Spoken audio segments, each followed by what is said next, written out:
Hi, I'm George Levy. In this video, I'm going to be talking to you about different types of blockchains and help you decide what type of blockchain should you use depending on the project you're working on. To begin, I'd like to talk to you about the different types of blockchains that are available. To put things in context, there are three different types of blockchains. When most people think of blockchain, the first thing they think about is Bitcoin. Bitcoin is what is known as a public blockchain. A public blockchain is often called permissionless or open, and it's exactly that. It's a blockchain that can be used by anyone, regardless of who the user may be. Bitcoin is a perfect example of an open blockchain, that is, a public blockchain. Anyone or anything can use Bitcoin without having to ask for permission. The next type is actually a private blockchain. Private blockchains are often referred to as permissioned. These private blockchains are restricted to a limited number of users which are granted permission. That means that only a limited number of people can actually use it because they're the only ones that are authorized or have permission to use the blockchain. Now, by definition, a private blockchain is more centralized than a public blockchain because there's an entity or a group that determines who can use the blockchain. The third and final type of blockchain is what's known as a consortium blockchain. A consortium blockchain has qualities that apply to both public and private blockchains because it's managed by multiple trusted organizations. That is, it's not strictly centralized to one organization, but there's rather a group of organizations that have gathered together to run this blockchain. So it is a mix between a public and a private blockchain. In a consortium blockchain, the access to the blockchain is determined and managed by a group of approved individuals. All these different organizations have to agree on who has access to use the blockchain. Now, to be able to achieve anything, it requires achieving consensus by multiple participants in the consortium. This is why it is both public and private, because it's not just a single entity that gets to decide, but rather you need to have the consortium agree together on who gets to make decisions within the consortium blockchain. Now, let's get to the point of deciding which type of blockchain you should use, and especially depending on the type of project that you're working on.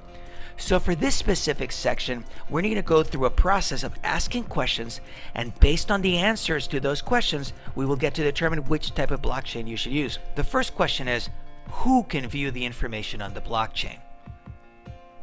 If it's only the owner or the owner group, then you need a private blockchain. That's a private or permissioned shared ledger. What I mean by that is that if you have to determine that some people can view the information or only the owner, then you have to have permissions, otherwise everybody could see it. So by default, you need a private blockchain if the answer to who can view the information on the blockchain is only the owner or owner group. Now, some choices of private blockchains that you could choose from are Hyperledger, R3 Corda. R3 Corda is actually a consortium blockchain, and Quorum, which is actually a private version of Ethereum, which was actually developed by JPMorgan Chase. Quorum is a private blockchain that can be set as permissioned, so is R3 Corda. R3 Corda is actually a consortium, but you can definitely set permissions, and so is Hyperledger.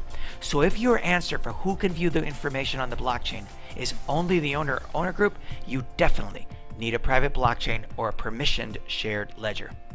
Now, if the answer is anyone, then you have to follow up with another question. And the second question is, who can record information on the blockchain? That is, who can actually write onto the blockchain? Well, if the answer is only the owner or validated users, that is, when I say the owner or validated users is actually the same as an owner or owner group, you need a private blockchain because you need to set permissions, because only some people can write to the blockchain and others do not. And the only way you can do that is with a private blockchain. Now, some examples, as I mentioned, were Hyperledger, R3 Corda, and Quorum. Now, if it's not just the owner and validated users, but rather any user can actually use and write on the blockchain, then you can use a public blockchain.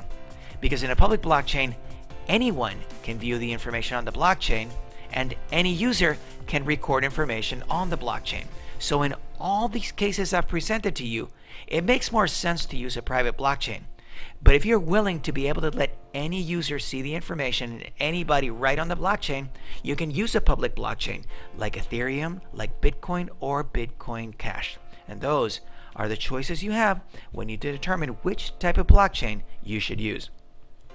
I hope you enjoyed this video and that you learned something in the process. I bring you brand new videos every single week, so make sure to subscribe to this channel. And if you have any questions or comments, please leave them below. I would love to hear from you.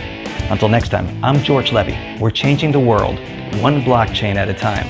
See you next time.